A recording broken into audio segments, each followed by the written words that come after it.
most important phrase to learn this month is Lashon Hara. But what does that mean?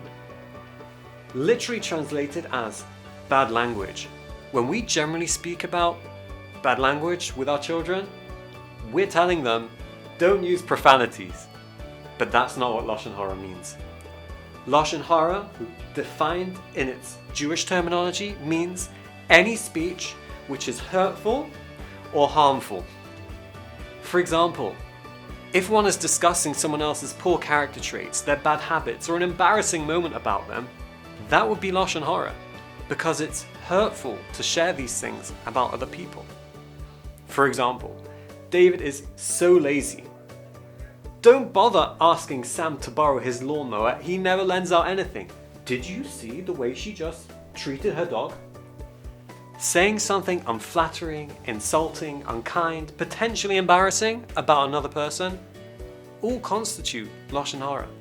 This is a lowly way to speak, and not a positive way to behave. And in Judaism, it's off limits.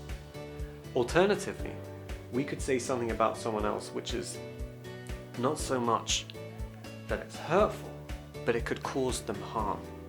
For example, you're having a casual conversation with someone, and you tell them, I just wanted to let you know that Sam is no longer at the top of his game anymore. That person could be a potential employer, or their information could get to them, and it could impact the rest of their life. Or it could cause a person emotional distress or fallout between friends. Jenny would never be interested in a relationship with such a person.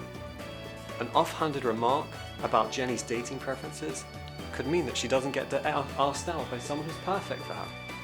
We need to think about the potential impact of our words, even if they're not clearly insulting. And if they could cause hurt or harm, those words would be considered Lashon Hara.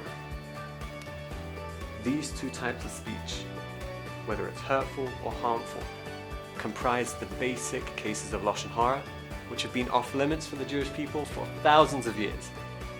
Over the next few days, we're going to clarify the precise parameters of Lashon Hara and focus our energies during the Clean Speech Month to removing Lashon Hara from our daily lives.